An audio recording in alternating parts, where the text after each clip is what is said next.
Un bon combattant, motivation. Sazao a ibele, ibele sao, sazao a ibele, ibele sao, sazao a ibele, ibele sao, sazao a ibele. Sazao a ibele, ibele sao, sazao a ibele, ibele sao, sazao a ibele, ibele sao, sazao a ibele. Est-ce que tu as déjà entendu parler des gourous motivation?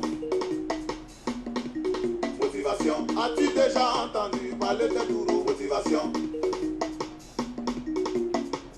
El duro motivation, la rigueur, la vigueur. Pour être un bon guerrier, un bon combattant, tu dois suivre l'exemple del duro motivation. El duro motivation, la force du mental, un état d'esprit pour tous les bons gouilleurs. Oublie les toi, va te chercher, viens te former, baisse pas les bras, viens te former, pour être fort comme un lourd, viens te former. Afribata, partenaire officiel. Kaifa.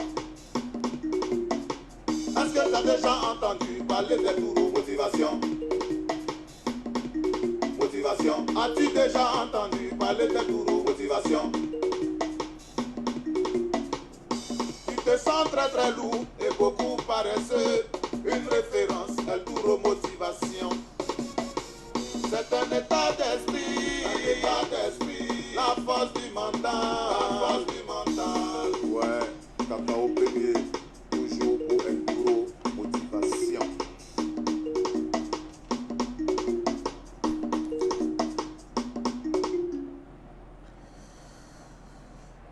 Bonsoir, chers amis internautes, chers amis sportifs et fans de la team El Duro Motivation. Nous sommes là ce soir pour débattre d'une thématique assez importante. Oui, une thématique très importante qui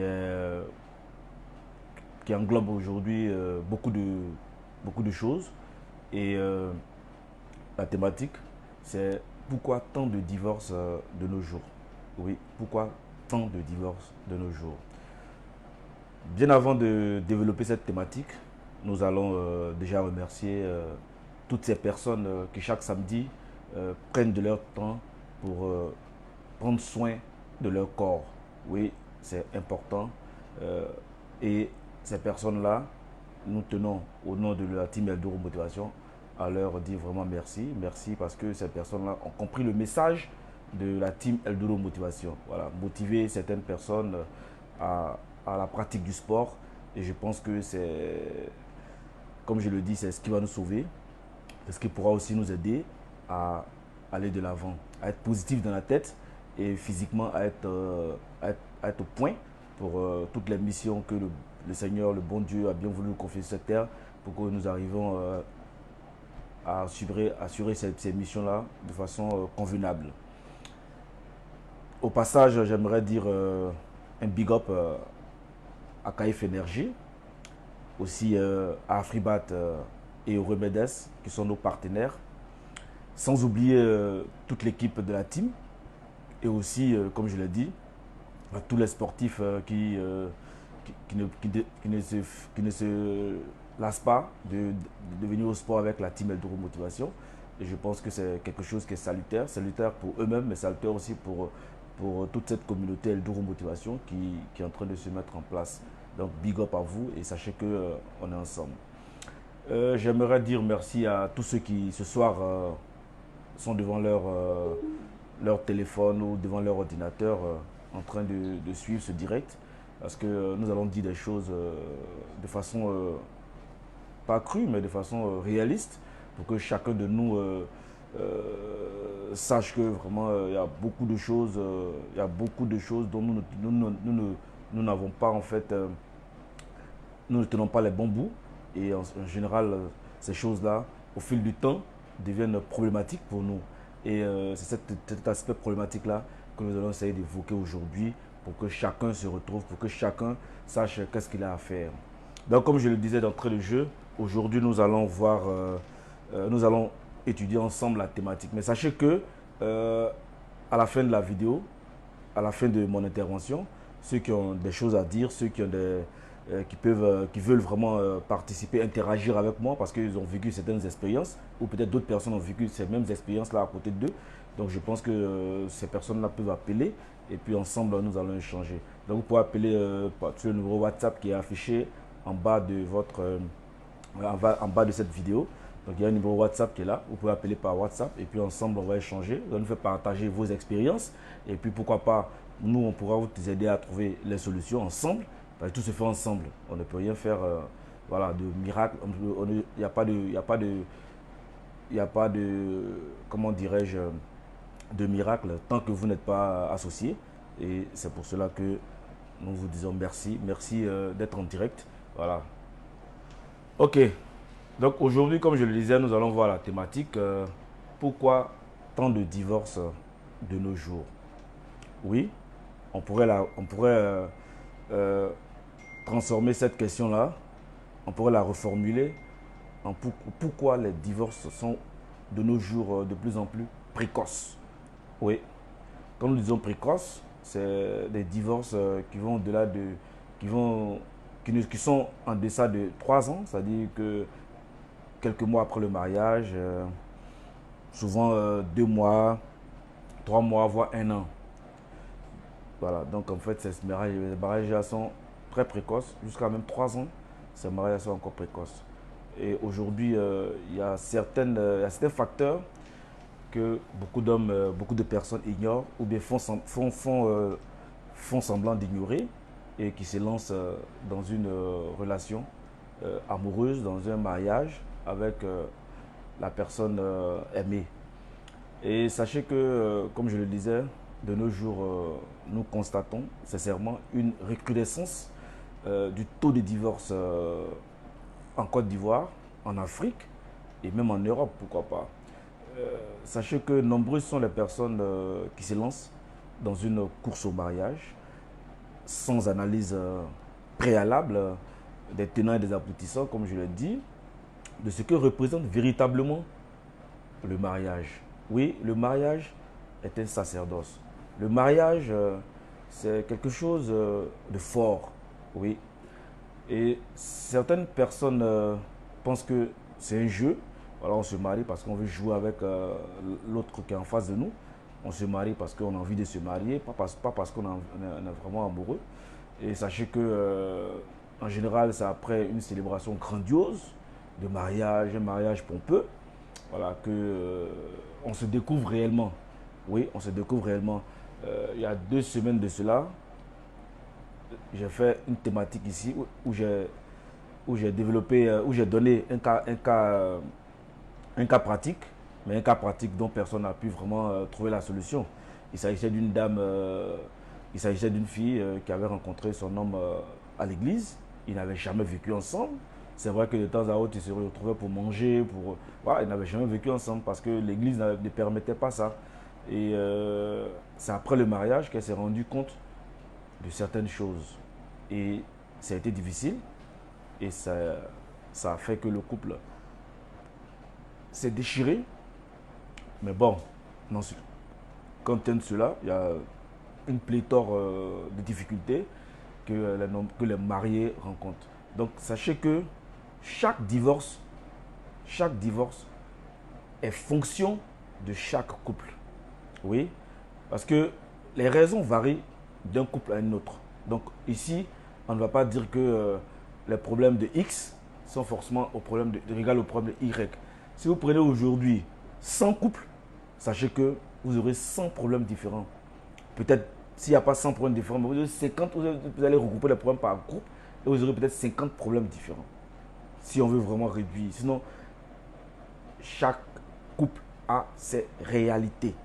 Oui, chaque couple a ses réalités. Donc ne pensez pas que ce que je vais dire ce soir, c'est pour un couple précis. Non, c'est pour différents couples. Et il y a différents points. Mais il y a des points qui sont en général communs. Et il y a des points en général qui ne sont pas communs. Donc, comme je l'ai dit, c'est en fonction des personnes. Mais sachez que ces différents motifs précis que je vais citer, c'est des motifs qui conduisent en général les amoureux d'autrefois à prendre chacun son chemin.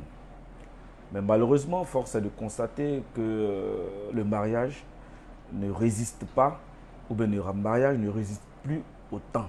Oui, au mariage ne résiste plus au temps. Ils sont de plus en plus nombreux, ces couples, notamment les jeunes, parce que les personnes âgées en général comprennent beaucoup de choses. C'est vrai que du côté des personnes âgées, ça existe.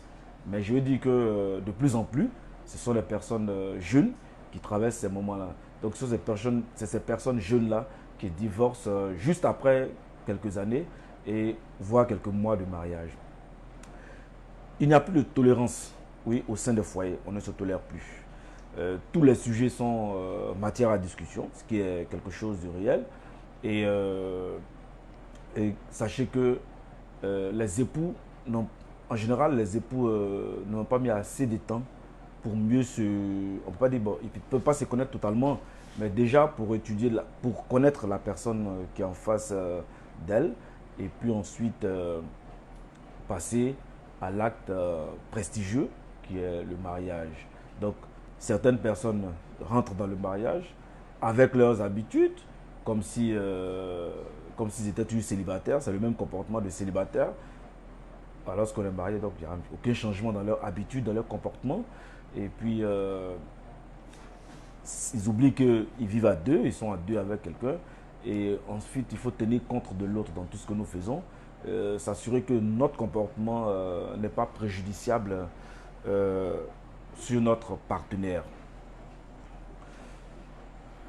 Je vais ici vous donner quelques statistiques parce qu'on ne parlera pas de recrudescence de divorce sans que vous n'ayez quelques statistiques.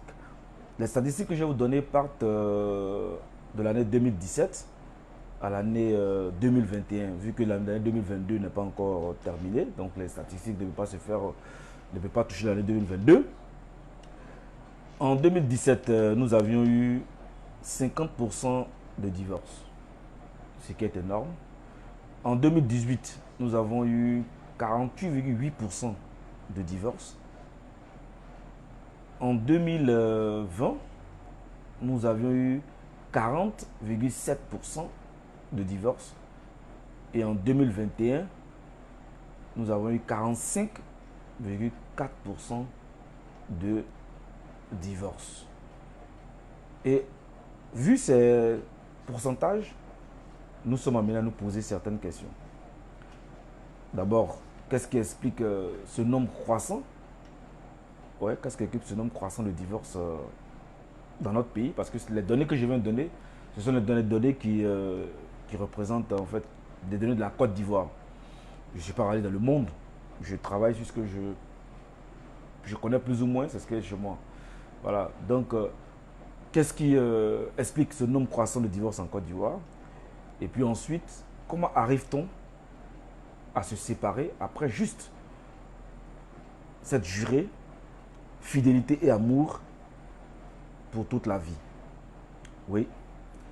Et sachez que ce sont des questions légitimes qui découlent de ces divorces. Parfois à couteau tiré, oui. Le divorce n'est pas ce qu'on l'imagine. Oui, il y a le divorce, c'est vrai, il y a dans notre loi, peut-être qu'ailleurs aussi ça existe. Nous avons deux types de divorce, il faut que je le signale au passage. Nous avons le divorce amiable, comme on le dit, en général le disent les gens. Le divorce amiable, ça veut dire que les conjoints, ça veut dire que les mariés se sont entendus et de leur entendement, ils vont présenter une requête conjointe au juge, au président du tribunal et pour présenter comment ils désirent se séparer. Et puis en fait, on a le divorce contentieux. Le divorce contentieux qui est un divorce où les conjoints n'arrivent pas à s'entendre. Et c'est en général causé par l'infidélité, l'abandon de foyer, les injures graves. Vraiment, tout ce qui peut créer de la friction dans un couple. Okay? Donc comme je l'ai dit tout à l'heure, ce sont des questions qui sont vraiment légitimes, que tout le monde doit se poser. Et sachez que en général, dès qu'il y a une situation de divorce, on essaie de temporiser, c'est vrai, on essaie de freiner l'hémorragie qui sévit dans le couple. Mais sachez qu'il y a certains couples qui se remettent ensemble, Mais il y a certains qui n'arrivent pas parce que c'était déjà le chaos avant qu'on essaie d'intervenir. Donc ça fait que beaucoup de gens, après ces moments-là, c'est difficile de vivre ensemble. Donc sachez que ici, nous allons essayer de vous donner quelques causes endogènes et exogènes qui pourraient amener un couple marié légalement. Oui, parce que j'insiste sur ce fait-là. Le mariage coutumier, il ne s'agit pas du mariage coutumier ici, il s'agit du mariage légal. Tout ce qui est, concerne le droit. Donc sachez que dans le droit, la dot n'est pas un mariage, n'est pas considéré comme un mariage. Ce n'est pas perçu comme un mariage. Donc il y a des gens par exemple qui sont dotés depuis 10 ans, ils fêtent chaque année, première année, deuxième année, troisième année dot, sans passer devant le maire. Selon la législation ivoirienne, et peut-être même, je ne sais pas, dans d'autres pays, mais selon la législation ivoirienne, la dot n'est pas considérée comme un mariage. Que vous soyez de n'importe quelle confession religieuse ou d'ethnie, mais sachez que la dot n'est pas considérée dans la législation ivoirienne comme un mariage. Et comme je l'ai dit, toutes les femmes qui pensent que faire le mariage coutumier, c'est être marié, je vous dis que le jour où il y aura une situation, vous serez devant le fait accompli, quoi. Mais je tiens déjà à vous avertir ici, je tiens à vous dire que le mariage coutumier, la dot et tout ce qui en découle ne sont pas considérés ou ne sont pas perçus par la législation ivoirienne comme un mariage. Oui. Donc, ceux ou celles qui ne sont pas encore mariés, qui pensent que la dot ou le mariage coutumier, c'est reconnu par la loi, je dis non. Voilà, ce n'est pas reconnu par la loi. Donc, allez-y vous marier. Je pense que ça vous fera du bien et ça vous permet de resserrer vos liens. Donc, sachez que seul le mariage célébré devant un officier de l'état civil, ça veut dire quoi? En général, un maire est pris en compte. Donc ici, lorsque nous parlons de divorce, on va parler uniquement que du mariage qui s'est fait devant le maire. C'est vrai que dans les critères, dans les causes que nous allons vous donner, ceux qui vivent ensemble vont se sentir concernés. Mais, parce que lorsqu'on vit ensemble déjà, on est considéré comme marié pour certaines personnes. Mais je le dis, il faut que chacun ait cette précision-là à l'esprit. Voilà. Donc, comme je l'ai dit, on va essayer de vous donner quelques causes endogènes et exogènes qui mettent à mal un couple, ou qui fait qu'un couple légalement marié sont amenés à se diviser, à être déchirés. Ok? J'espère que jusque-là, on se suit. L'un des premiers facteurs ici qui mettent à mal la vie de couple, c'est en général les violences conjugales. Oui, les violences conjugales ici, il faut les repartir en 3 grands groupes. Nous avons les violences psychologiques, nous avons les violences physiques, nous avons les violences sexuelles et nous avons également les violences économiques. Ok? Donc, quand vous entendez violence conjugale, ne faites pas seulement allusion à ce qui est physique. Parce que le physique, il passe. Le physique, on peut le soigner. Mais le psychique, ce qui est psychologique, c'est difficile de le soigner. Donc ici, dans la violence conjugale, il faut dire que dans la violence conjugale, premièrement, nous avons la violence psychologique, ce qui atteint le mental de la personne qui est violentée. Et sachez que ces violences psychologiques-là concernent en général les injures, les insultes, les menaces, le harcèlement moral, oui, parce qu'on est en train de violenter quelqu'un psychologiquement. Il y a des mots qu'on ne dit pas dans un couple, que ce soit venant de l'homme ou de la femme. Il y a des choses qu'on ne dit pas. Parce que quand vous vous mettez à dire ces choses-là, mais soit c'est la mère de vos enfants, soit même si vous n'avez pas d'enfants, mais sachez que c'est une femme avec laquelle vous êtes amené à faire des enfants. Mais les paroles, sincèrement, c'est des choses qui sont difficilement, qui passent difficilement. Et ça reste dans le mental. Et tout ça, c'est vraiment dangereux pour la survie du couple. Ensuite, nous avons, comme j'ai dit, nous avons les violences physiques, les coups et blessures, la jalousie qui entraîne tout ça. Donc je me dis que quand ça devient récurrent, sincèrement, c'est quelque chose qui entraîne le divorce. Vous avez aussi, dans la violence conjugale, les violences sexuelles. Les gens pensent que c'est parce qu'on est marié que on doit violenter sa femme ou son époux pour avoir du sexe. Non. C'est vrai que c'est un droit conjugal, mais tenez aussi compte de l'autre. Voilà, ne pensez pas qu'à vous seul. Si l'autre n'est pas disposé mentalement, physiquement à avoir un rapport sexuel avec vous, sachez que ça, et que vous la violentez, ça devient une violence sexuelle. Et la violence sexuelle ici va dans la même droite ligne que le viol. C'est pas parce que vous êtes marié qu'on ne parle pas de viol. Il y a viol même quand on est marié. Oui, il y a viol même quand on est marié. Donc, on peut être condamné pour ça. Et donc, tout ça, ça conduit au divorce. Tout à l'heure, j'ai parlé de violence économique. Oui, violence économique parce que dès que vous avez des frictions, dès qu'il y a des histoires dans la maison, le mari, sachant bien que sa femme ne travaille pas, n'a pas de ressources en dehors de ce que lui, il apporte à la maison. Du coup, il prive la famille, il prive la femme des besoins financiers. Et puis, vous voyez, ça agit sur le couple. Donc ici, sachez que la violence conjugale, c'est quelque chose de très, très, très dangereux pour la survie d'un mariage, pour la survie d'un couple. Donc je peux dire, le conseil que je peux donner à tous les mariés, soit qui viennent de se marier fraîchement, qui vont se marier ou qui sont déjà mariés depuis des années, les violences conjugales sont un facteur, sont le premier facteur de divorce dans un couple. Le deuxième facteur ici, nous allons prendre, c'est l'infidélité. Oui, sachez que l'infidélité fait partie des premières causes de divorce. Oui, en général, l'infidélité, c'est quelque chose qui est désastreux. Oui, c'est désastreux parce que ça peut être la femme comme l'homme. Oui, on a eu le temps, je pense, on a eu le temps de se poser la question de pourquoi je me marie.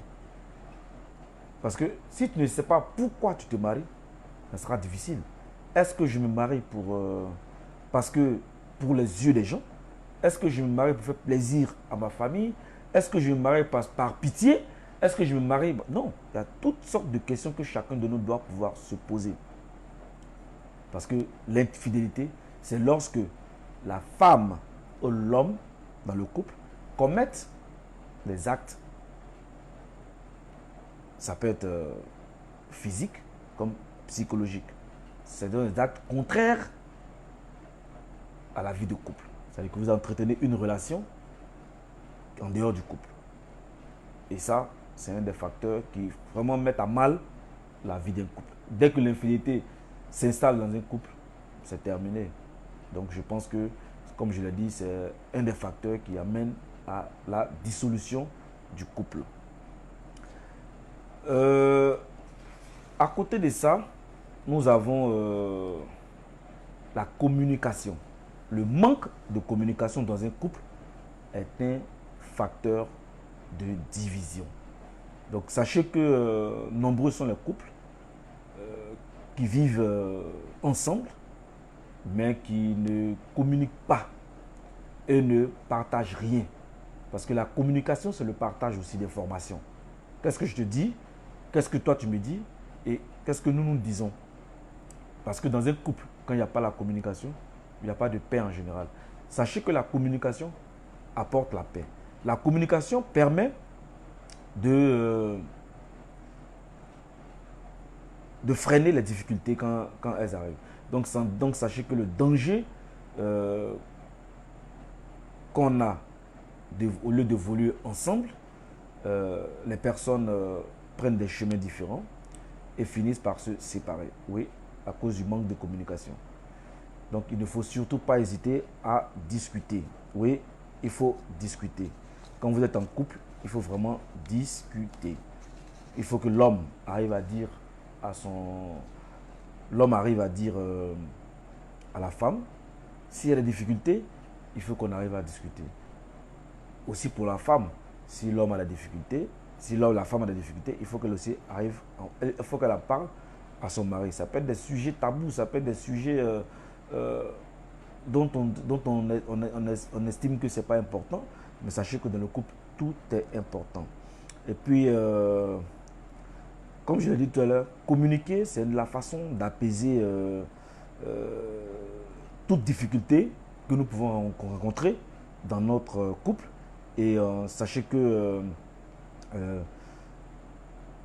tout ça, ça permet, le fait de communiquer permet de se connaître, permet de pardonner quand il y a des déviations, permet de régler certains problèmes en amont avant que ça ne devienne une difficulté. Ouais. Éviter que les problèmes que nous rencontrons dans nos couples deviennent une difficulté. Donc, on a 21 jours pour régler ces problèmes. À partir du 22e jour, ça devient une difficulté. Et là, ça sera difficile de pouvoir résoudre ce problème. Donc, sachez qu'un couple sans communication, c'est un couple en général qui va à sa perte. Donc ici, la majeure partie des divorces sont dus aussi au manque de communication. Parce qu'on n'arrive pas à se comprendre, on n'arrive pas à discuter, on n'arrive pas à se dire ce qu'il faut. Voilà, dès qu'on se voit, pour nous, c'est autre chose. Vraiment, on ne communique pas. Et le manque de communication, comme je l'ai dit, ça apporte des déchirures, chacun des préjugés concernant l'autre. Et voilà, et tout ça, vraiment, je pense que c'est pas fait pour arranger les choses, c'est fait pour nous diviser. Un autre point, nous avons les influences extérieures. Oui, les influences extérieures, voilà des choses qui, en général, posent un très gros problème dans les couples. Nous avons des couples aujourd'hui où tout le monde réagit, où tout le monde intervient, où tout le monde doit décider quelque chose pour ce couple-là. Et en général, ceux qui interviennent, qui sont des intervenants extérieurs, c'est qui? En général, c'est les amis, le voisin, les familles, en général, soit la famille de l'homme, la famille de la femme, qui impactent négativement sur les choix des couples. Comme par exemple, ils doivent faire un projet, l'homme va s'asseoir chez ses parents, il va dire non, voilà ce que je dois faire, qu'est-ce que vous en pensez? La femme aussi, il y a des femmes aussi comme ça, elles vont s'asseoir devant leurs parents, leurs amis, et puis ensuite, elles discutent de ce qui est propre au couple. Donc, si vous n'arrivez pas à prendre des décisions, si ce sont des gens qui doivent venir décider pour vous, sachez que votre couple part dans un gouffre. Oui, parce que au début, on se dit que c'est bon, mais à la fin, ça sera des choses incontrôlées. Même pour acheter un meuble, il faut l'avis des amis, il faut l'avis des parents. Bon, ouais, on va sur des principes, des détails, des simples détails. Et voilà, vraiment, c'est des choses qui touchent vraiment le couple. Et je pense que toutes les personnes qui sont dans ce cas-là, les décisions doivent se prendre à la maison, les décisions ne se prennent pas dehors. C'est vous le couple qui vivez, c'est vous qui avez vos réalités, c'est vous qui faites face à vos difficultés. Donc je pense que les meilleures personnes pour faire un choix dans votre couple, c'est vous-même. Ce n'est pas quelqu'un d'autre. Dès lors que d'autres personnes s'ingèrent dans votre couple, sachez que votre couple prendra véritablement un coup et ça sera vraiment quelque chose de difficile. Vous avez aussi ce qu'on appelle le manque d'amour sincère. Oui, le manque d'amour sincère.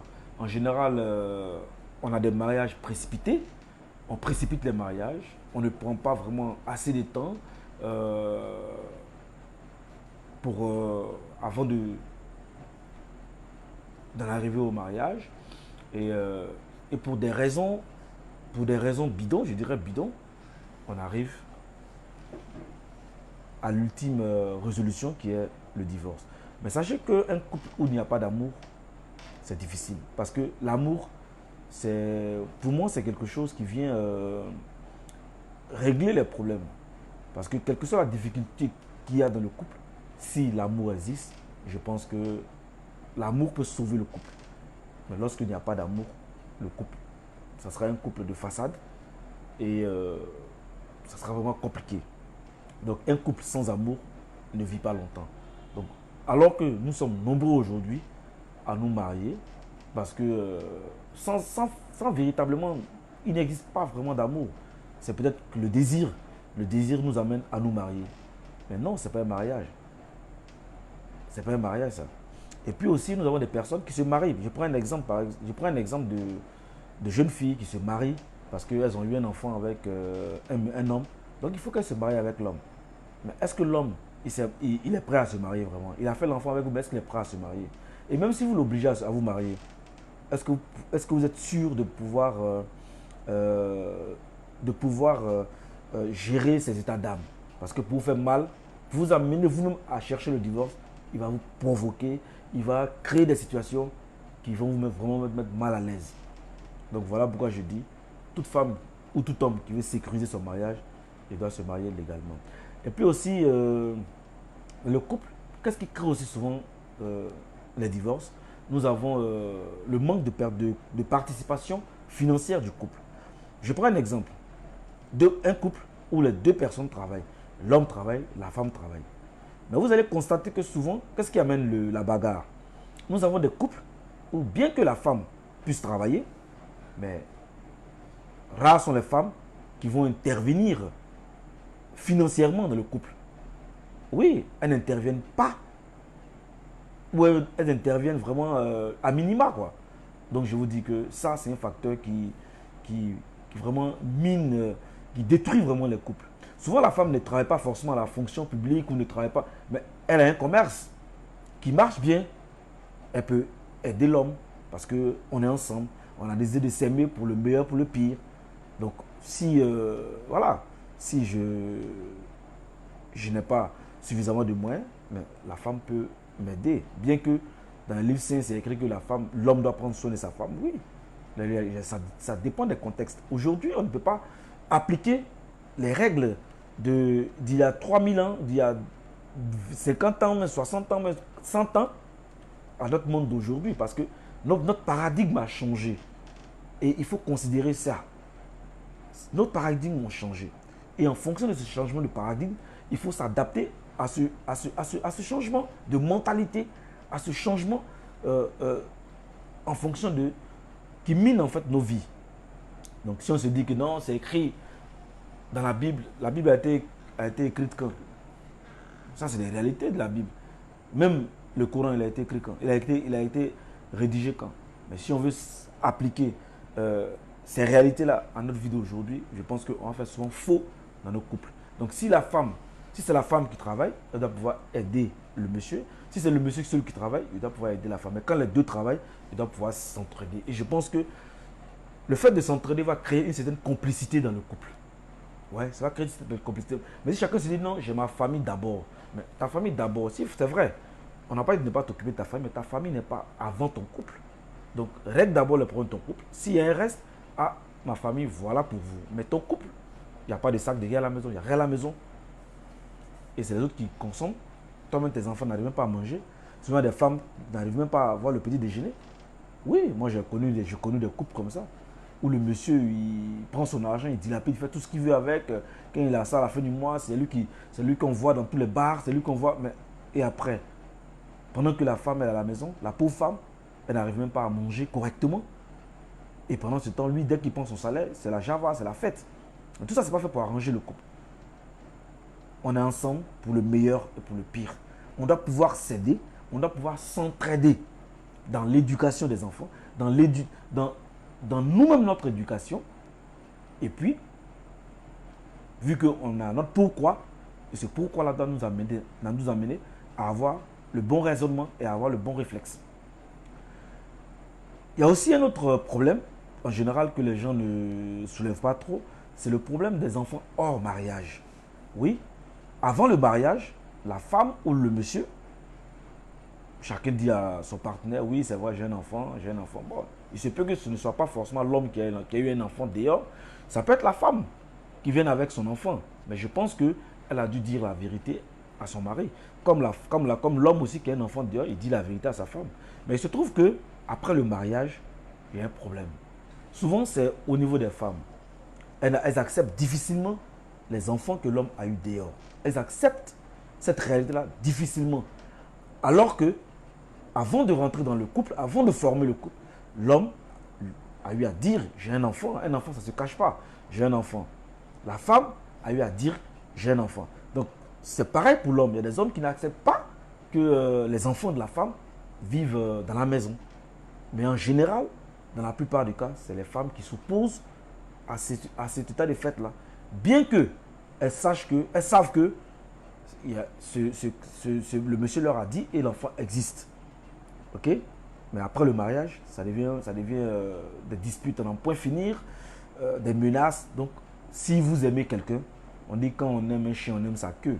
Donc, si vous aimez quelqu'un, que ce soit la femme ou l'homme, vous devez aimer ses enfants ou son enfant, ce qu'il a eu hors mariage. Parce que ça fait partie de son patrimoine. Voilà, c'est ça. Donc, c'est ce qu'il vous a apporté. Vous aussi, peut-être que vous avez un enfant, la femme peut avoir un enfant. Moi, je connais plein d'hommes qui ont marié des femmes, qui avaient des enfants, pourtant eux-mêmes, ils n'en avaient pas. Mais tout est une question d'amour. Quand on a décidé d'aimer, on aime. Donc, sachez que dans toute difficulté, s'il y a un manque d'amour, le problème va prendre le dessus et ça deviendra ensuite une difficulté. Et lorsque ça devient une difficulté, ça devient contraignant de pouvoir trouver une solution. Nous avons aussi un autre problème qui en général mine les couples. C'est que les partenaires oublient qu'ils sont des humains. Chacun reproche à son ami, ah, pourquoi tu as fait ci. Tous les jours, soit l'homme fait des remarques. Tous les jours, c'est lui qui fait des remarques, des reproches. Pourquoi. Il n'est jamais content. Pareil aussi pour les femmes. Toujours, non, pourquoi tu as fait ça? Pourquoi tu n'es pas venu à telle heure? Pourquoi? Bon, vraiment, il y a trop de... Pourquoi on t'appelle à cette heure? Pourquoi? Il y a trop de remarques dans les couples. On ne se comprend pas. Quand le monsieur va en mission, pourquoi tu vas en mission? Ça devient problématique dans la maison. Quand la femme va en mission, pourquoi tu vas en mission? Pourtant, tu connais son boulot, tu connais son travail. Vous vous êtes dit certaines choses avant de rentrer. Souvent même, la femme travaille peut-être après le couple, après le mariage. Mais il y a tout un problème. Donc, ce que nous devons nous mettre en tête,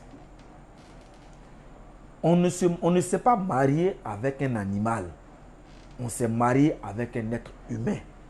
Qui dit homme, dit péché, dit imperfection.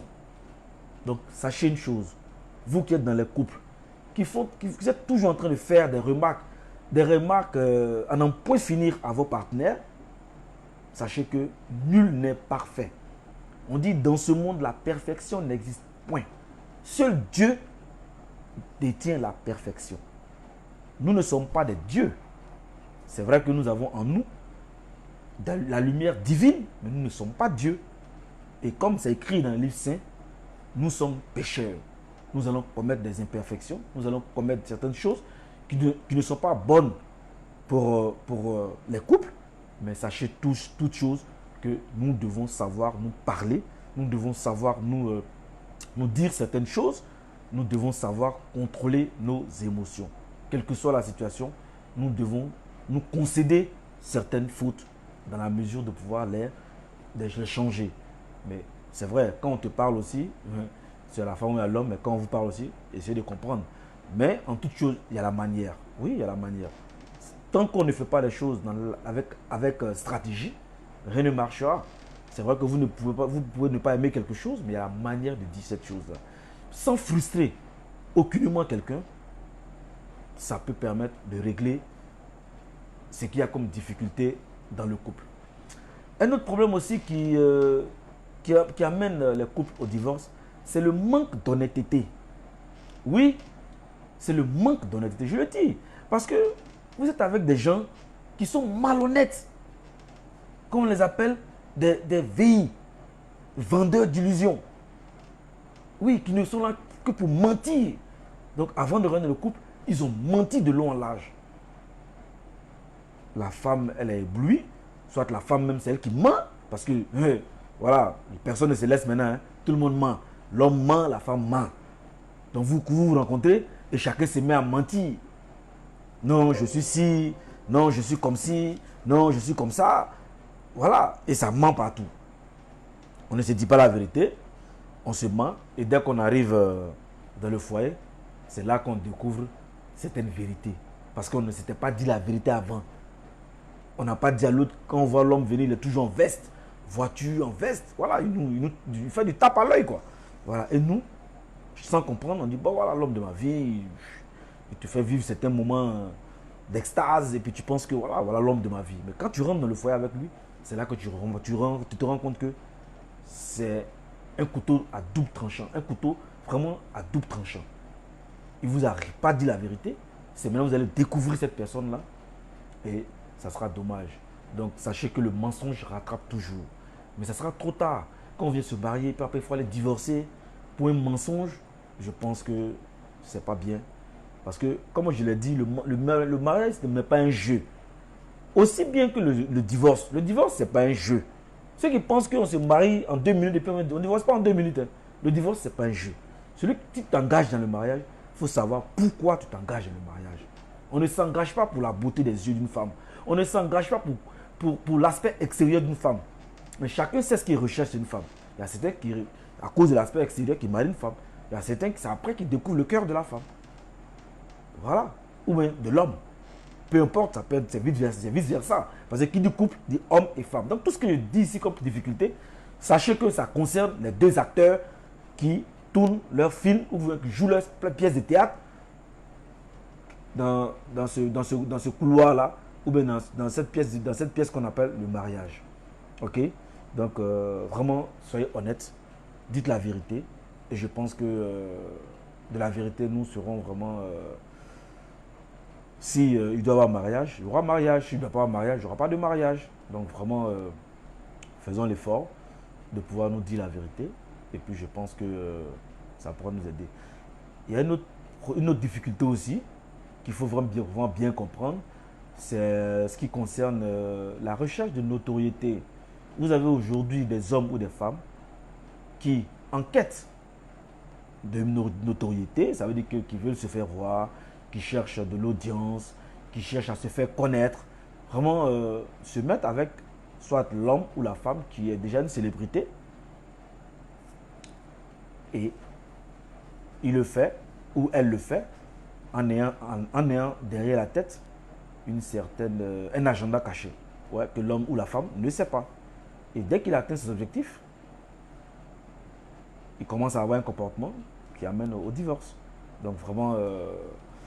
soyons francs, soyons clairs dans ce que nous recherchons à travers le mariage.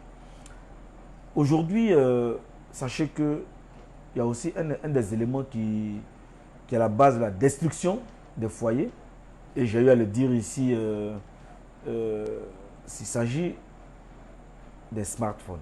Il s'agit de l'utilisation de nos téléphones.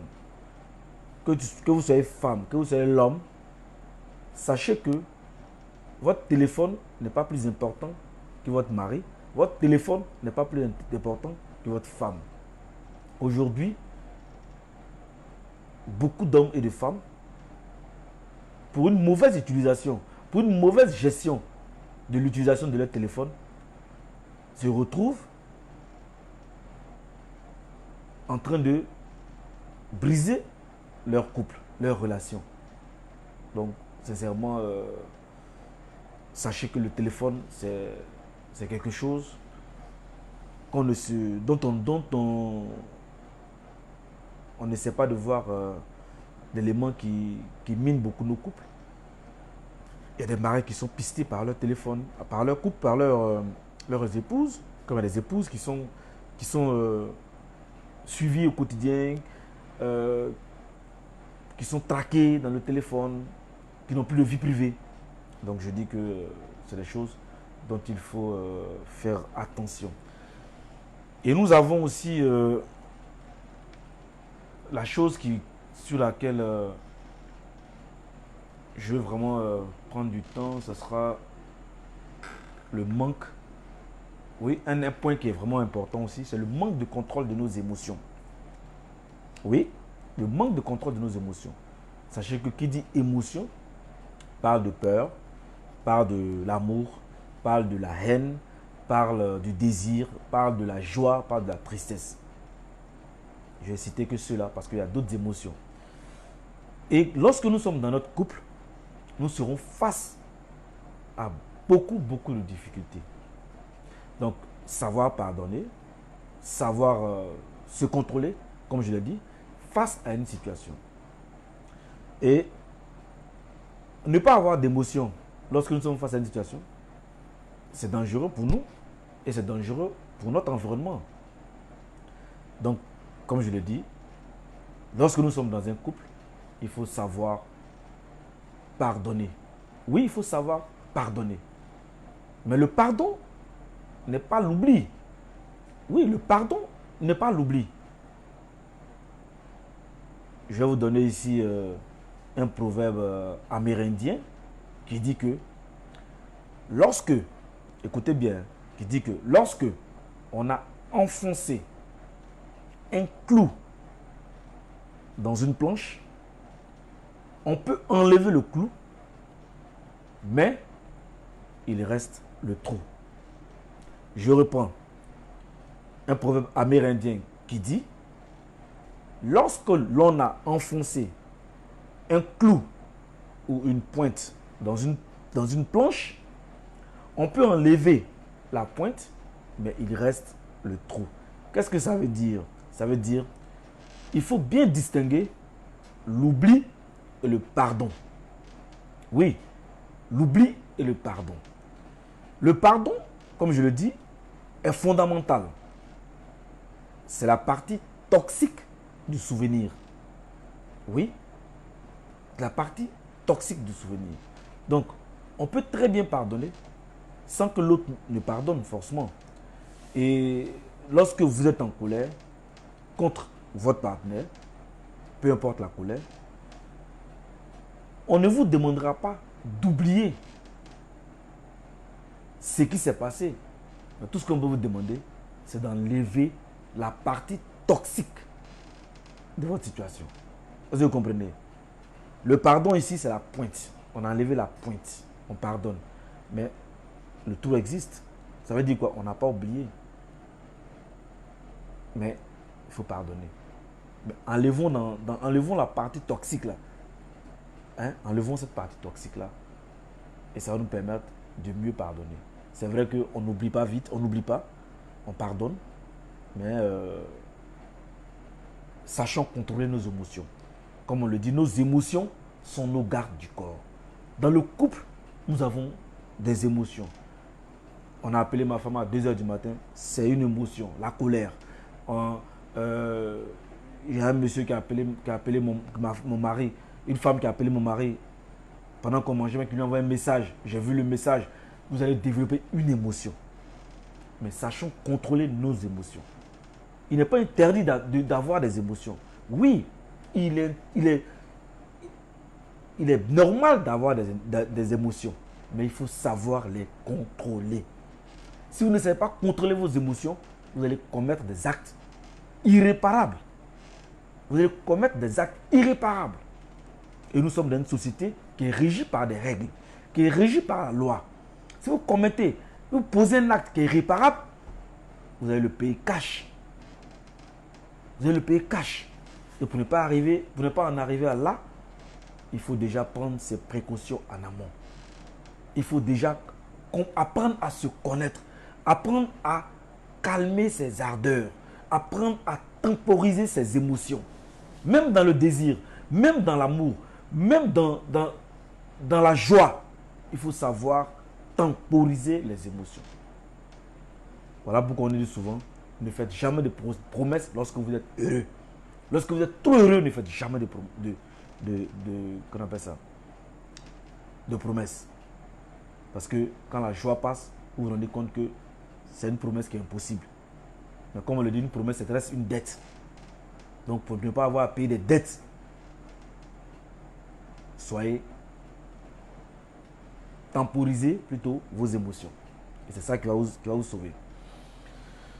Donc, chers internautes, voilà un peu quelques éléments que nous avons essayé, que nous avons bien voulu vous donner, des facteurs en fait qui sont à l'origine de ces divorces précoces que nous rencontrons aujourd'hui dans notre société.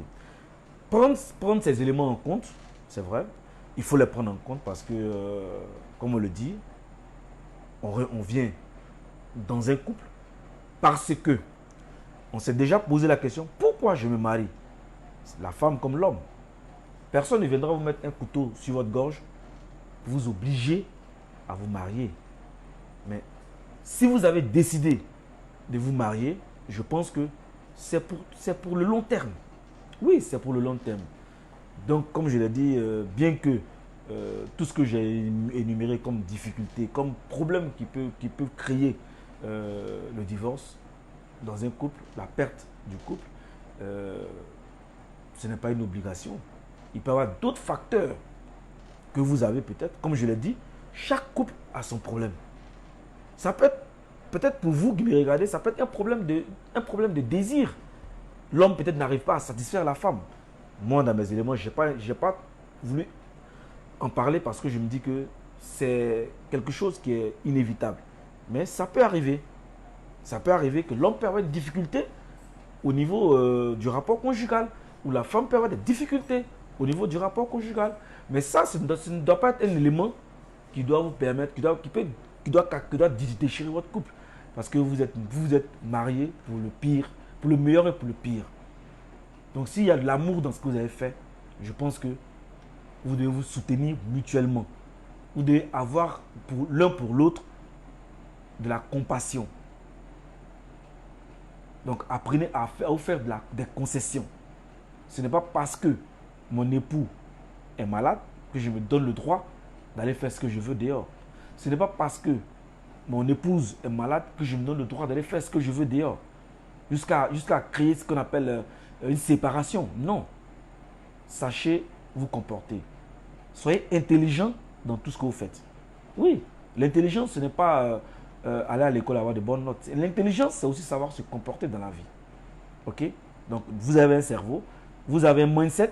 Donc, ce mindset-là doit vous permettre de savoir poser vos actes. C'est vrai, nous sommes tous des pécheurs. On va commettre des erreurs. On n'est pas parfait. Mais en toute chose, mettez-vous toujours en tête, je suis marié, j'ai un devoir. Il y a des choses que je ne peux pas me permettre. Oui, il y a des choses qu'il ne faut pas se permettre. Voilà pourquoi je dis, il faut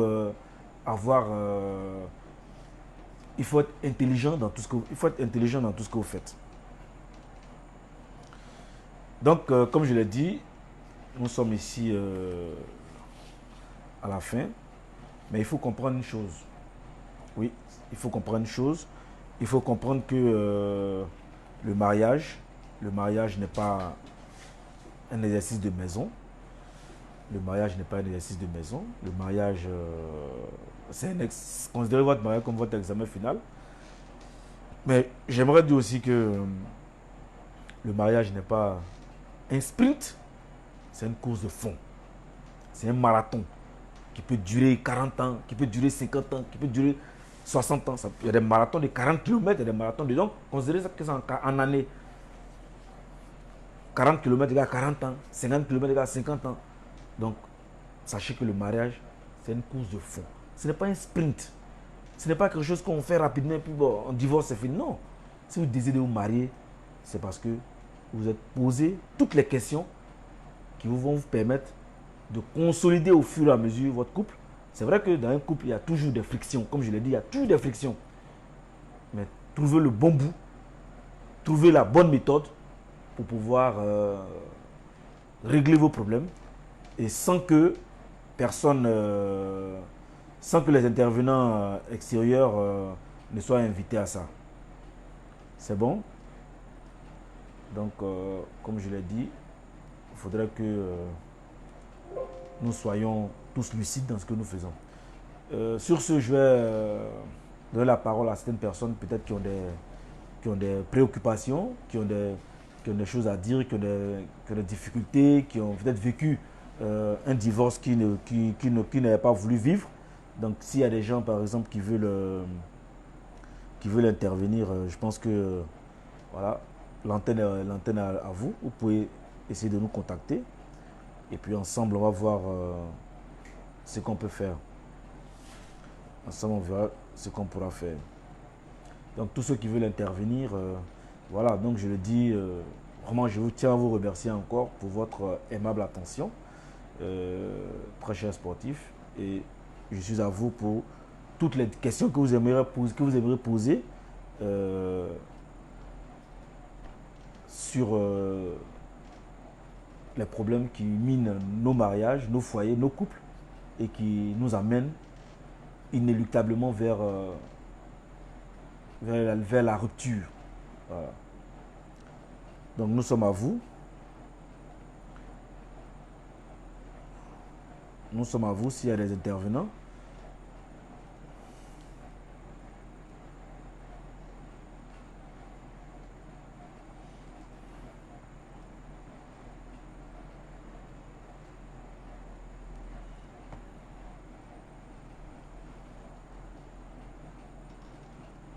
Allô? Oui, allô? Oui, bonjour. Oui, bonjour. Je suis sur la page d'Hydromotivation. Oui, oui. Ok. Je suis vraiment content de pouvoir vous joindre aujourd'hui. D'accord. Je suis Maître Koni Suleiman, ceinture noire 80 ans. D'accord.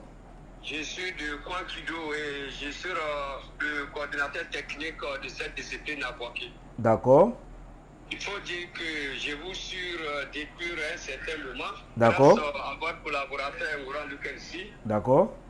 Et avant ma question, c'est d'abord le lieu de vous encourager. D'accord, merci. Vous faites beaucoup pour la société ivoirienne. Merci beaucoup. Et en matière de sport également, je vois que vous faites beaucoup. Seulement que nous vous encourageons d'élargir vers nos zones aussi, côté Boaké. D'accord. Voilà. Donc, pour aborder le sujet, D'accord. si je veux bien comprendre le sujet, il s'agissait du divorce. D'accord, oui, effectivement. D'accord. J'ai une question. D'accord. Mais avant de vous poser une question, vous me permettez? Oui, je vous permets. Vous êtes marié ou vous avez connu aussi cette difficulté-là, le divorce? Bon, à vrai dire, je suis marié, mais moi, à mon niveau, Oui. je vis en parfaite harmonie avec ma femme parce que nous avons pris du temps D'accord. avant de se marier. Ah, Dieu merci alors. Dieu merci. Voilà. D'accord. Généralement, c'est les amis Oui. qu'on assiste à chaque fois des demandes de divorce. D'accord. Parce que les gens ne prennent pas la précaution de chercher à savoir ce que c'est que le mariage. Effectivement. Voilà, le mariage est tellement complexe, c'est-à-dire le divorce est tellement complexe Oui. que ça ruine souvent le foyer. Oui, effectivement. Et vous décidez de vous divorcer, si un s'oppose déjà, ça cause problème pénalement. Effectivement. Ça va ça prend assez de temps. Effectivement. Mais je voulais poser la question de savoir, après avoir passé un certain nombre de temps ensemble, quand mène réellement le divorce? Quand vous vous êtes aimé avant d'aller au mariage, vous avez pris du temps peut-être avant d'aller au mariage. Quel est réellement le gène qui empoisonne le foyer? Ce qui, puisque je ne maîtrise pas trop, plus chez moi, j'ai vu déjà en parfaite harmonie avec ma femme, je ne sais pas qu'est-ce qui amène les gens à aller au divorce. Parce que je n'ai pas suivi tout votre exposé. C'est vers la fin là que je suis tombé dessus à cause du contrat du travail. D'accord. Voilà. D'accord. Donc ne quittez pas. Ok. Comme je l'ai dit, de nos jours, les gens se marient sans, au préalable, se poser les bonnes questions. Oui. C'est-à-dire, pourquoi je me marie? Oui. Parce que si on sait pourquoi on se marie, Oui. en général, le mariage prendra du temps, même s'il doit y avoir une difficulté qui va venir casser votre mariage, ça ne sera pas peut-être de façon précoce. Oui. Maintenant, comme je l'ai déjà dit aussi, il y a plusieurs facteurs qui rentrent en ligne de compte pour le divorce. La première des causes que moi j'ai eu à citer, Oui, je dis qu'il y a les violences conjugales, oui, il y a l'infidélité de l'un des. La violence conjugale peut venir de deux. Hein. Ça Oui, peut être l'homme oui. comme ça peut être la femme. oui, Voilà, ça peut être l'homme qui bat la femme ou la femme qui bat ou bien la femme qui bat son mari. oui, Mais dans la violence conjugale, il faut faire attention. Oui. Il y a ce qu'on appelle les violences psychologiques, oui, les violences sexuelles, oui, les violences économiques oui, et puis les violences physiques. effectivement. Voilà. À côté de ça, nous avons Oui. l'infidélité, Oui, l'abandon de foyer par l'un des protagonistes. Ça peut être la Oui. femme qui abandonne le foyer comme l'homme qui abandonne le foyer. oui, Vous comprenez? oui, Ensuite, à côté de ça, nous avons la communication, oui, le manque de communication. oui, Oui, en général, on ne se dit pas la vérité avant de se mettre ensemble. Ou bien, quand on est ensemble, on ne parle pas, on n'échange pas. oui, Des projets, on n'a aucune vision sur on a aucune vision sur l'avenir. On ne se projette pas devant. oui, Alors que quand on est dans un couple, il faut qu'on ait ensemble des projets. C'est ça qui Oui. permet de souder le couple. oui, Aussi, il y a le manque d'honnêteté aussi. oui, On ne se dit jamais la vérité. Souvent, les couples ne se Oui. disent pas la vérité avant de se Oui. mettre ensemble. Et c'est dans le couple qu'on apprend à se connaître. C'est dans le couple, par exemple, votre cas, vous avez vécu un long moment avec votre femme avant de passer à l'acte. Oui. C'est-à-dire avant de passer devant un officier de l'état civil, qui est le maire. oui, À côté de ça aussi, nous avons le manque d'amour sincère. oui, Soit la femme n'accepte plus l'enfant que l'homme a eu dehors, soit l'homme n'accepte pas l'enfant que la femme a eu dehors. On ne cède pas financièrement, la femme peut aider, mais elle n'aide pas. oui. Ok, Elle pense que c'est l'homme qui doit tout faire. d'accord. Voilà. Donc je dis aux gens qu'on on ne superpose pas des époques différentes. On ne va pas superposer notre époque actuelle à l'époque où a été créé, où a été écrit la Bible, où a été écrit le Coran. Oui, Parce que leur époque et notre époque, aujourd'hui, il y a vraiment des milliers d'années qui nous séparent. Oui. Et les réalités sont différentes aujourd'hui. c'est vrai. Aujourd'hui, même le simple téléphone dont j'ai parlé tout à l'heure, le simple Oui. téléphone peut créer la division au sein du couple. Oui, Parce on reçoit des appels à des heures indues, la femme reçoit des appels des hommes pendant qu'elle est couchée au lit, elle reçoit des SMS. Vraiment, oui, c'est pourquoi j'ai dit d'entrée de jeu, il y a certains Oui. qui se marient, mais qui ont leur comportement de célibataire. Qui vivent encore, dans la tête, ils sont comme des célibataires. oui, Et là, ça ne marche pas. Que ce soit la femme, que ce soit l'homme, on ne peut pas se marier et puis avoir des comportements comme si on était des célibataires. Ou bien un homme qui est tout en dehors. Lui, il va de lieu de rassemblement en lieu de rassemblement. En général, que les gens appellent les grains, les gens appellent des after-work. Pour d'autres, voilà. C'est-à-dire qu'il y a des hommes, eux ne vivent que de ça.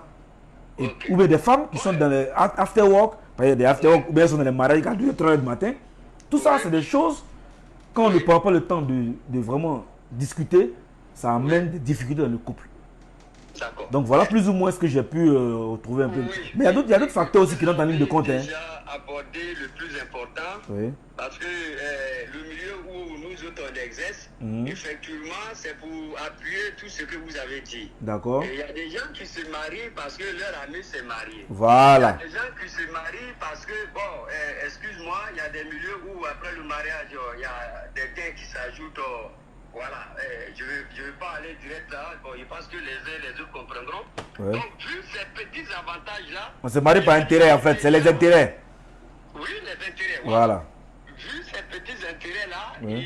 ils refusent d'apprendre déjà le droit. Moi, je suis un juriste. Oui. Je sais ce que c'est que le mariage, je sais ce que c'est que le divorce. D'accord. Alors, normalement, comme conseil, excuse-moi, je profite de votre... Non, allez-y, c'est important. Voilà, comme conseil à mes collègues, il faut connaître d'abord le code civil. Ça, quand je dis le code civil, concernant le mariage, avant de s'engager à aller se marier. Effectivement. Voilà, il y a vraiment cette méconnaissance-là qui fatigue aussi beaucoup. Effectivement. Voilà. Chaque jour, j'en parle au service, je dis aux gens, il ne faut pas te marier parce que nous autres, on est mariés. Voilà. Vous allez croiser une camarade, c'est-à-dire une amie, une petite amie dans un maquis, Et un mois après, bon, voilà, tu les vois déjà devant la mairie qui sont en train de se marier. Elle a son comportement d'avant que tu ne connais pas. Toi aussi, tu as ton comportement d'avant qu'elle ne connaît pas. Effectivement. Donc, le mariage n'étant pas un jeu, je pense qu'il faut prendre du temps pour se connaître avant d'aller au mariage. Effectivement. Vraiment, voilà un peu mettre l'appui que je voulais apporter sur ce que vous avez dit. D'accord, Voilà. merci beaucoup. Merci beaucoup. Rappelez votre nom. Moi, c'est Maître M. Kone Suleiman. Mais généralement, on m'appelle la Boaké Maître Kone Suleiman. Maître Kone Suleiman, hein? Voilà. D'accord. Je suis en ceinture noire 4e dan Contido. D'accord, il n'y a pas de problème. Voilà. Un des collaborateurs de ton ami, de ton petit, you can see. D'accord, merci beaucoup. Voilà. Bon, merci. Bien. Vraiment bon courage à vous, Maître. Merci beaucoup. Sincèrement, vous faites du bon boulot et nous vous attendons à Boaké. Voilà. Il n'y a pas de problème, on viendra un jour, Inch'Allah. Merci, Inch'Allah. Okay, d'accord, bonne soirée à vous. Merci beaucoup Voilà. de votre intervention. Ok, donc merci Monsieur Kone. Voilà, c'est un juriste. Donc il n'a fait que appuyer en fait sur ce que j'ai dit. Voilà, donc le mariage, c'est pas un jeu. On ne se marie pas par imitation. C'est pas parce que mon ami se marie que je dois me marier. C'est parce que ma camarade se marie que je dois me marier. Non. Le mariage, ce n'est pas un jeu. Au même titre que le divorce. Quand vous n'êtes pas encore marié, vous pensez que oh, je peux me lever, prendre mes bagages, partir. Non, hein. Ça ne se fait pas comme ça. Donc, comme il a dit, il est très important pour chacun de nous de prendre connaissance du code civil sur le mariage. Oui, parce que vous ne savez pas tout ce qui... Tout à l'heure, j'ai essayé de vous dire en fait que c'est que le divorce. Nous avons le divorce amiable et le divorce contentieux. Le divorce amiable, c'est quand vous deux vous mettez ensemble, vous êtes d'accord, vous rédigez une requête que vous envoyez devant le président du tribunal pour lui dire que non, on ne veut pas rester ensemble. Et puis en fait, vous argumentez. Maintenant, le mariage contentieux. Le mariage contentieux, c'est lorsqu'on se quitte vraiment à couteau tiré. Lorsqu'on se quitte en chien de faïence. Il y a les injures qui peuvent aggraver ça. Premièrement, les injures. Il y a les sévices corporels. Il y a vraiment beaucoup de choses qui rentrent en ligne de compte. Donc, avant de passer à l'acte, avant de vous marier, il est très important que chacun de vous apprenne d'abord à connaître. C'est-à-dire qu'ils vont s'asseoir devant le maire, ils sont heureux. Je me marie sous la communauté de biens, séparation de biens. Quand on dit communauté de biens, ça applaudit de gauche à droite. Pourtant, toi-même qui dis communauté de biens, tu n'as rien. Ça peut être l'homme, hein, il n'a rien, il dit communauté de biens. Tout simplement parce qu'il regarde les biens de la fille. La fille aussi, elle dit communauté de biens, elle est contente, ses parents sont contents parce qu'elle regarde les biens aussi de l'homme. Non, on ne se marie pas par intérêt. Du moment où il y a un intérêt, où il y a quelque chose qui milite dans cette optique de vous marier là, qui n'est autre que l'amour, ça ne sert à rien. Parce que le jour où ce bien matériel ou immatériel va disparaître, mais ça sera le chaos dans le couple. Et voilà pourquoi je dis qu'il faut avoir un pourquoi. Un pourquoi solide. Un pourquoi qui pourra vous amener loin. Sinon, ça serait un mariage vraiment à la va t'asseoir. Et le divorce aussi va vous fatiguer. Le divorce, vraiment, c'est quelque chose qui est très contraignant. Si vous ne le savez pas, je vous invite, comme vient de le dire Maître Kone, allez-y prendre votre code civil sur le mariage, lisez-le. Si il y a des points que vous ne comprenez pas, lorsque je vais faire un prochain direct, par exemple dimanche prochain, nous allons venir sur les questions qui rentrent en ligne dans les divorces. Pour dire plus court, les conséquences de ces divorces-là. On a désiré se marier. Quelles sont les conséquences que nous réservent ces divorces? Ce n'est pas facile. Ce n'est pas easy. C'est très hard. C'est pas facile. C'est compliqué. Et si vous ne le savez pas, vous allez vous retrouver le nez dans le guidon et c'est terminé. Donc, comme je l'ai dit, ceux qui veulent appeler, j'attends.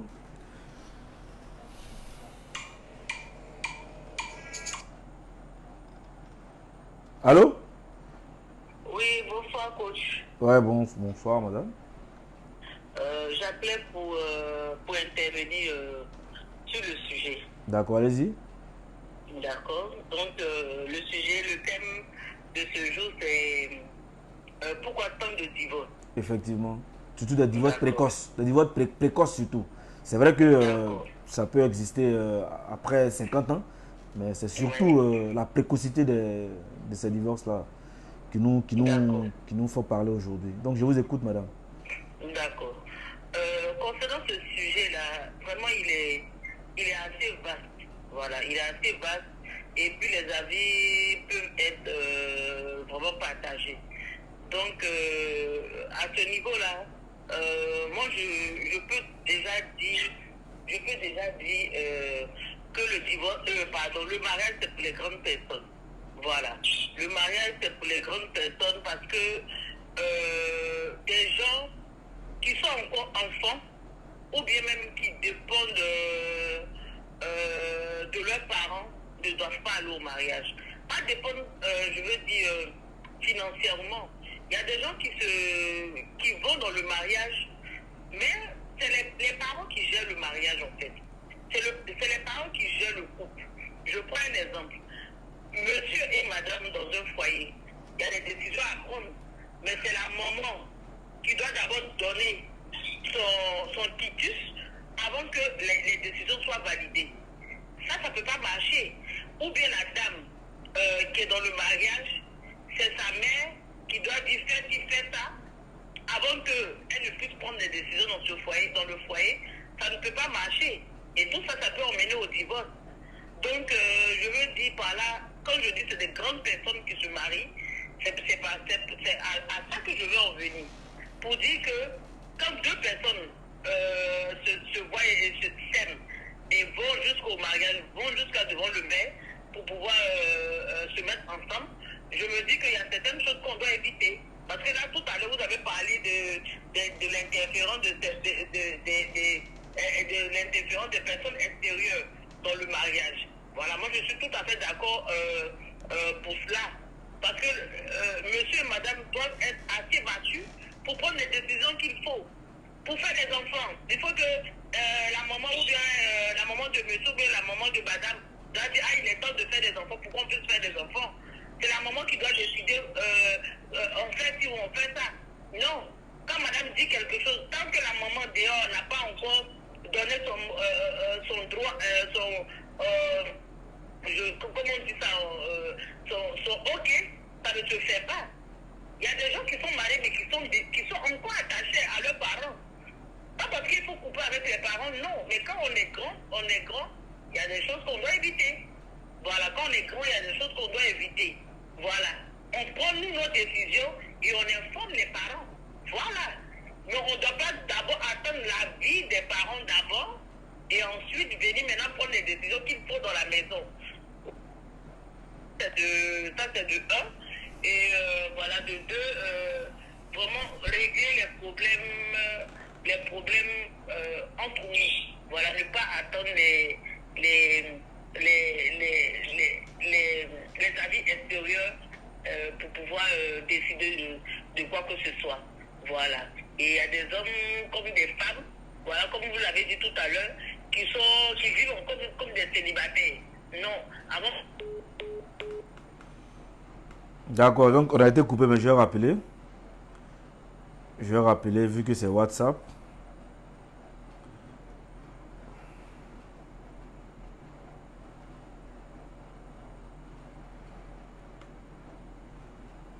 Excusez-moi, je vais rappeler. Ok, la personne en rappelle. Ok, allons-y. Allô? Oui, désolé, on a été coupé. Effectivement. Donc, comme je disais, en deuxième position, ne pas attendre les avis extérieurs pour faire quoi que ce soit. On a des soucis, on règle ça. Parce que c'est les gens qu'on va appeler là. C'est ces personnes-là qui gâtent. Les gens qu'on va appeler pour demander leur avis là, c'est ces personnes-là qui gâtent. Parce que tout le monde peut-être n'est pas heureux de voir monsieur marié ou madame mariée.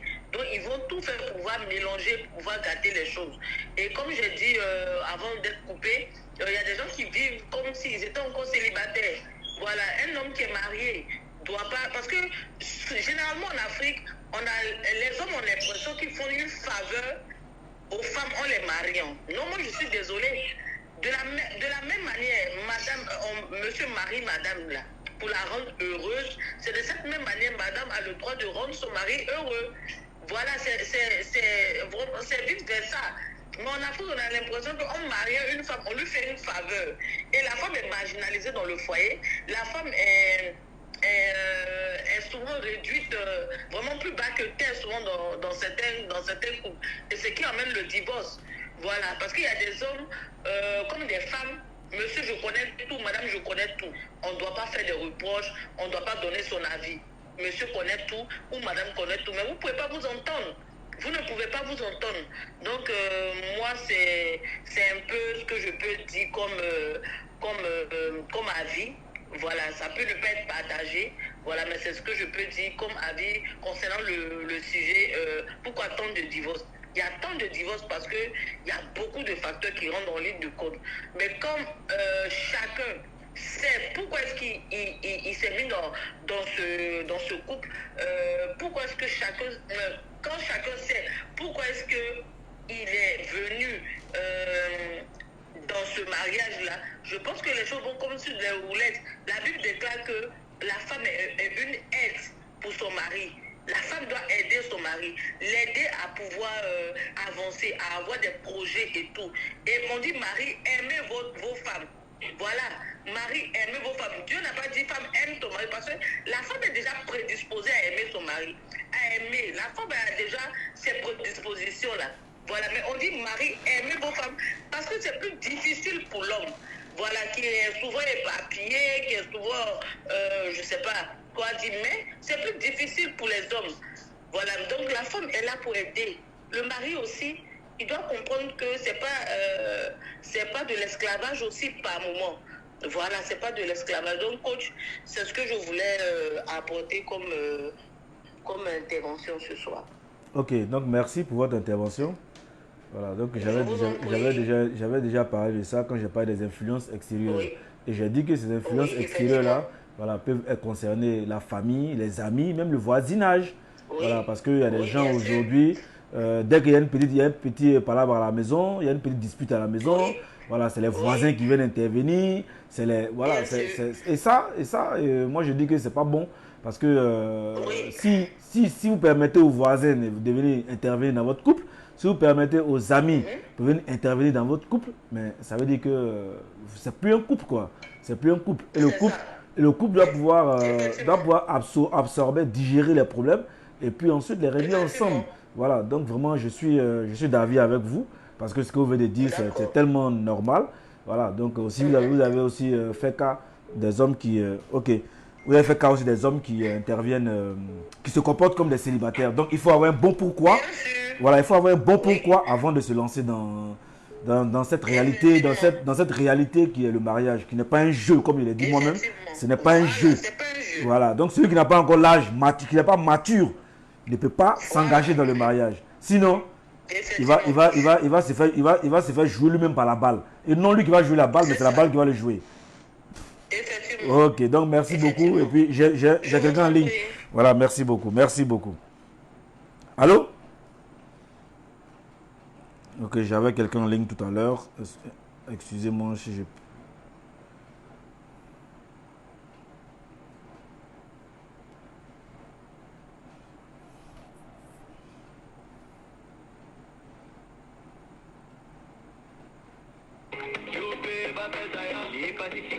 Excusez-moi, je rappelle, j'avais... Oui, allô? Allô? Oui, allô? Je vous entends pas pour parler un peu fort. Oui, allô, bonjour, monsieur Eldouro. Oui, bonjour, ça va, monsieur? Ça va très bien. D'accord, Dieu merci. C'est la joie. Ok, merci, Dieu. Ça va bien? Ça va très bien. D'accord. Ok, je vous écoute. J'aimerais intervenir D'accord. concernant cette histoire de divorce. D'accord. Mais avant, j'aimerais dire que cette histoire de divorce-là, c'est une question d'éducation. D'accord. Essayez de nous démontrer ça. Oui, c'est une question d'éducation parce que, comme on le dit en Afrique souvent, que la grenouille ne va pas sauter et son enfant va ramper. Tout simplement pour dire que quand quelqu'un sort avec son éducation de chez lui à la maison, ce qu'il voit chez lui à la maison, dans la famille, et ce qu'il reproduit dans son foyer. Je ne sais pas si vous me comprenez. Oui, je comprends très bien. Ça veut dire que les parents ont agi sur l'enfant. Les parents, le comportement des parents agit sur les enfants. Voilà. Et l'enfant exporte ça dans son foyer. Effectivement. Et donc, étant donné que les deux personnes se sont aimées et qu'ils ont fondé un foyer, D'accord. moi je pense que le mari doit éduquer sa femme D'accord. et la femme aussi doit éduquer son mari D'accord. et trouver le juste milieu pour pouvoir évoluer. D'accord. Mais pour joindre l'acte à la parole de ce que vous avez dit tout à l'heure, D'accord. concernant les téléphones portables, Oui, effectivement, oui. c'est un mal qui vraiment détruit la société, surtout le mariage. D'accord. Le téléphone portable, hein, les smartphones. Les téléphones portables. Oui. J'explique, pour illustrer, je vais donner une histoire D'accord. que moi-même j'ai vécue. Allons-y. Parce que je suis victime du divorce Donc vous êtes divorcé. affirmatif. D'accord. Allons-y. Et donc, cette dame, que je vais taire son nom, était tellement exigeante sur cette histoire de téléphone. Quand le téléphone crépite, même si elle est dans la douche, elle va sortir, venir décrocher le téléphone à la place de son mari. Alors là, Vous savez qu'il y a des applications dans les téléphones présentement d'accord. qui, quand quelqu'un appelle, soit la photo ou le nom de la personne apparaît. Effectivement, comme le Truecaller, pour ne pas donner publicité, un Truecaller par exemple. Voilà. On peut mettre le nom de la personne et puis la photo d'un enfant peut apparaître. Effectivement. Et quand elle voit la photo d'un enfant, automatiquement cette dame pense que c'est ton enfant. Voilà. Si tu décroches le téléphone, c'est un problème. Tu ne décroches pas, pourquoi tu ne décroches pas, ça devient un problème. Tu éteins ton téléphone, pourquoi tu éteins ton téléphone, c'est un problème. Tu décroches, pourquoi tu décroches, c'est un problème. Mais à la fin, qu'est-ce qu'on doit faire? Du coup, l'espace est devenu restreint pour le monsieur marié que je suis. Et à cause de cette histoire de téléphone, elle s'en est allée. Ah bon? Oui.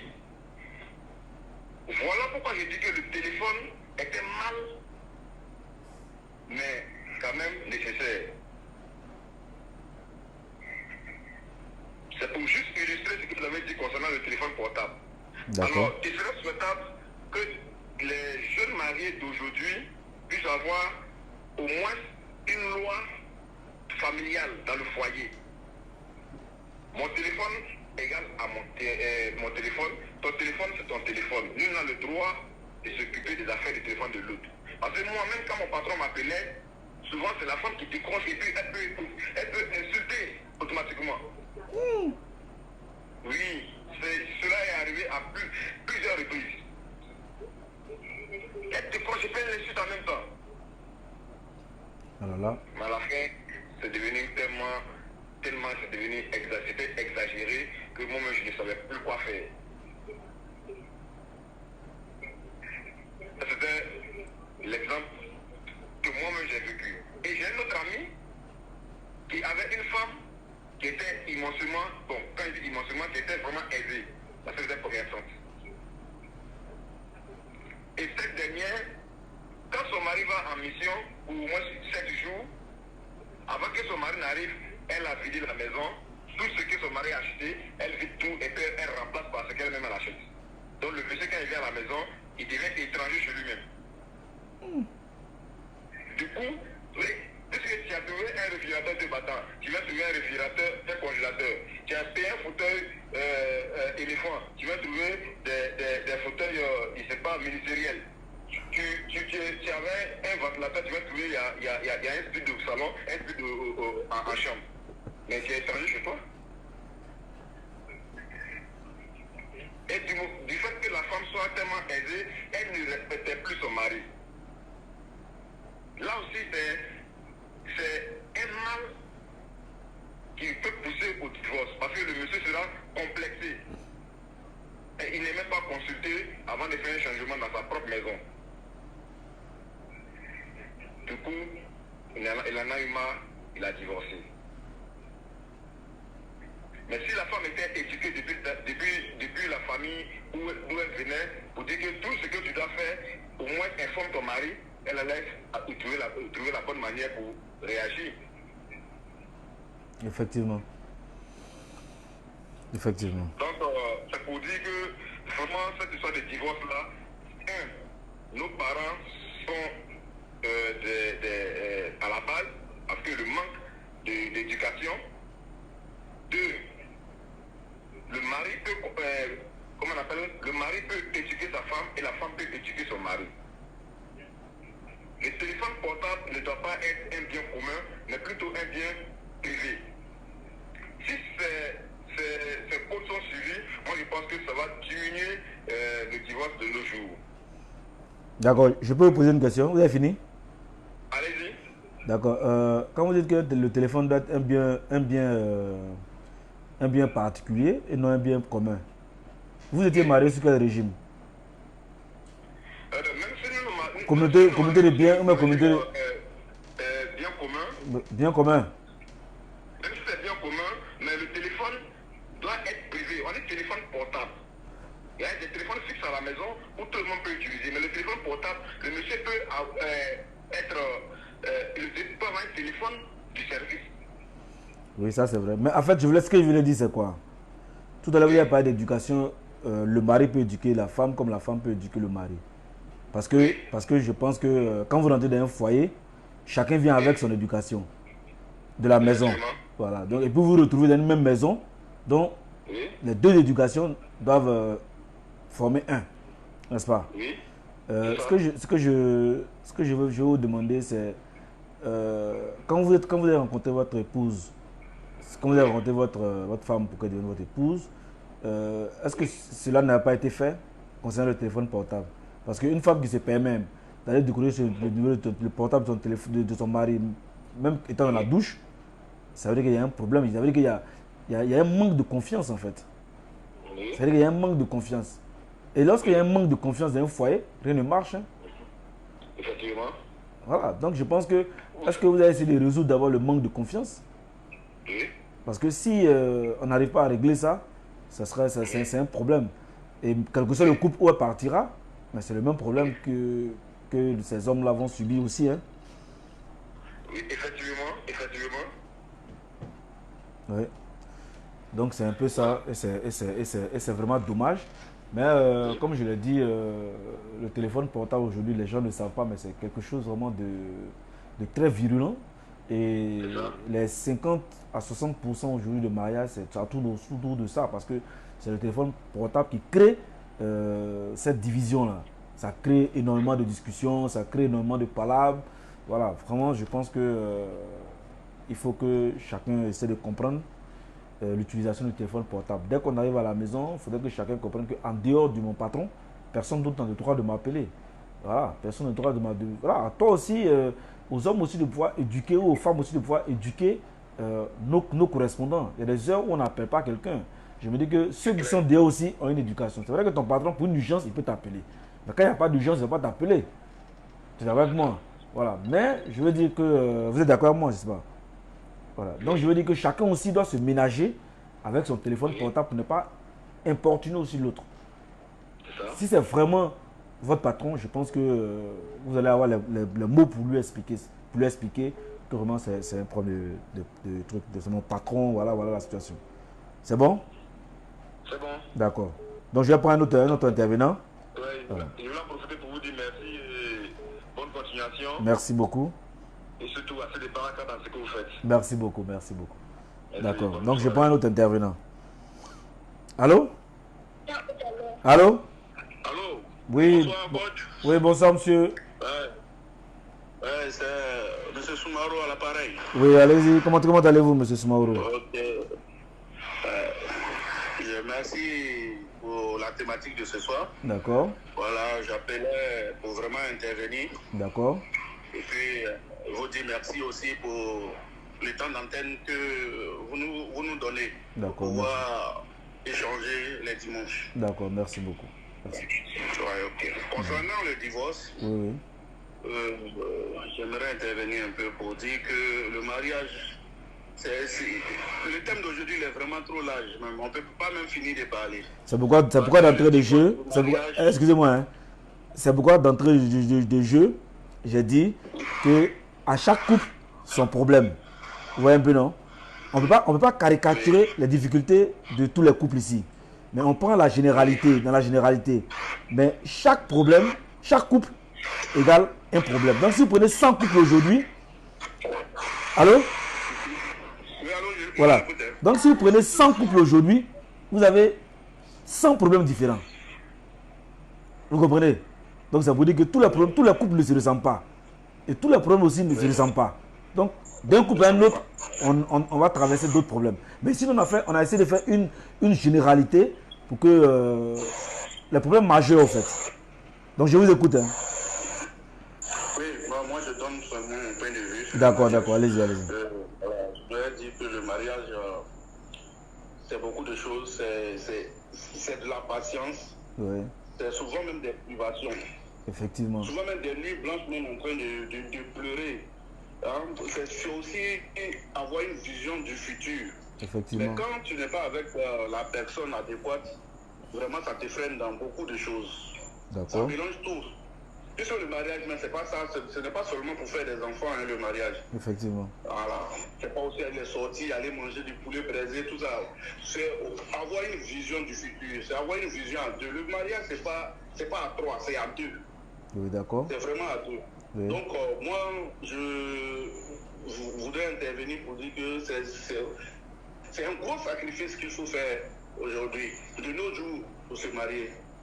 Voilà, parce que le mariage aujourd'hui, il appartient à des gens qui sont matures, à des personnes qui sont vraiment matures. Effectivement. Qui veulent vraiment se marier, qui aiment vraiment la dame aime son conjoint, et le monsieur aussi il aime sa conjointe. Il faut vraiment aimer pour se marier aujourd'hui. Donc, j'aimerais vous dire merci. C'est mon point de vue que j'ai eu à donner. Voilà, je voulais vous dire merci pour le temps d'antenne que donc, vous m'avez quel conseil vous donnez à ceux qui viennent de se marier ou à ceux qui veulent se marier? Oui. Quel conseil vous pouvez leur donner en tant qu'homme? Le conseil, surtout aux hommes. Voilà, quel conseil vous pouvez leur donner? Vu que vous êtes un homme, hein? Voilà. Je suis un homme, oui. Je peux dire aux hommes d'être patients, D'accord. d'être beaucoup indulgents, d'être beaucoup tolérants. D'accord. Pour pouvoir se marier. D'accord. Voilà, c'est un peu ça. Merci beaucoup. C'est gentil. Et vous êtes marié ou divorcé? Allô? Allô? Oui, je veux savoir, vous êtes marié ou divorcé? Ou même vous n'êtes pas encore marié? Non, divorce. Ah, d'accord. Voilà. Voilà. Donc vous comprenez mieux. Voilà, vous comprenez mieux. D'accord. Voilà. Merci beaucoup. Au revoir, monsieur. Merci beaucoup. Ok, donc nous avons 2 minutes. S'il y a des gens qui veulent appeler pour intervenir aussi, nous sommes à l'écoute. 2 minutes. Et puis, voilà, on a un peu empiété aujourd'hui sur le temps. Mais c'est important parce que c'est des sujets, lorsqu'on ne discute pas dessus, lorsqu'on ne parle pas, c'est compliqué. Et aujourd'hui, nous avons de très jeunes couples, des couples vraiment de personnes jeunes, des gens qui se marient à 20 ans aujourd'hui, à 22 ans, 25 ans. Voilà, c'est vraiment des couples jeunes. Et à ces couples-là, vraiment, on rentre vraiment dans l'immaturité dans le foyer. Et puis, c'est à l'intérieur qu'on se rend compte qu'on n'a pas fini de s'amuser. C'est à l'intérieur qu'on se rend compte qu'on n'a pas fini de vivre sa vie de jeunesse. Mais ce n'est pas dans le foyer qu'on va vivre sa vie de jeunesse. Hein. Surtout quand on est marié. Il faut, déjà, ça veut dire que vous avez quelqu'un qui est associé à vous. Si vous voulez vivre votre vie de jeunesse, vous devez vivre avec votre conjointe. Si vous ne pouvez pas, ce n'est pas la peine. Personne ne vous oblige à vous marier. Oui, c'est vrai que le mariage permet de vous canaliser. Le mariage permet de vous régler un peu, de connaître un peu les limites. Mais je pense que si on n'est pas prêt, rien ne nous oblige à nous engager. Parce que lorsque nous nous engageons, il y a des répercussions que nous avons plus tard. Mais dans le prochain direct, nous allons en parler. Les conséquences du mariage, du divorce plutôt. Les conséquences du divorce. Lorsqu'on est marié, lorsqu'on est célibataire, lorsqu'on est marié sans enfant, et lorsque on divorce, on a des enfants, les conséquences diffèrent d'une situation matrimoniale à une autre. On peut avoir des enfants comme ne pas avoir des enfants. Mais les conséquences aussi peuvent être sur les mariés eux-mêmes. Donc, pour ne pas rentrer dans le sujet, le samedi dimanche prochain, s'il plaît à Dieu, nous allons parler des conséquences psychologiques, physiques sur les protagonistes et même sur les enfants. Parce que chez nous en Afrique, on dit, quand tu maries une femme, tu maries une famille. Quand une femme marie un homme, elle marie une famille. Donc, ça veut dire quoi? Ça veut dire que la famille ici, le mariage met ensemble deux familles, unit deux familles. Au-delà de deux êtres humains que le mariage unit deux familles. Donc, dans le direct du dimanche prochain, nous allons voir les conséquences. Et je vous dis que les conséquences sont vraiment souvent tragiques. Pour nous-mêmes, pour nos enfants, pour notre environnement,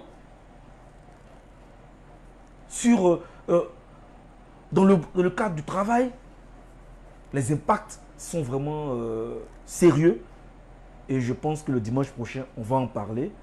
Tous ceux qui ont des idées sur les conséquences du divorce, je pense que préparez-vous déjà à pouvoir intervenir.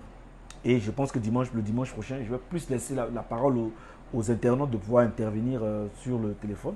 Je vais juste donner les grandes lignes et puis on va pouvoir vraiment échanger, épiloguer là-dessus sur les conséquences. Comme je l'ai dit, les conséquences diffèrent d'une personne à une autre, d'une situation matrimoniale à une autre. Donc, nous n'avons plus d'appels. Sur ce, j'aimerais dire merci de votre aimable attention sur ce direct. Merci à tous ceux qui nous ont suivis depuis chez eux. Merci à tous les intervenants sur le direct qui ont appelé. Merci vraiment à tous les sportifs. Tous ceux qui n'aiment pas le sport, je vous invite à la pratique du sport. Je vous invite à venir chaque samedi, prendre contact avec la team Eldoro Motivation pour vraiment déstresser, pour vraiment changer, vraiment vous oxygéner l'esprit, vous oxygéner le corps. C'est très très important vu que nous sommes dans une société où vraiment nous vivons au quotidien de façon stressée. Le sport nous permet de décontracter, nous permet de décompresser, nous permet d'être en joie avec nous-mêmes, d'être en symbiose avec nous-mêmes. Donc sur ce, c'était Eldoro pour une séance de motivation. On est ensemble.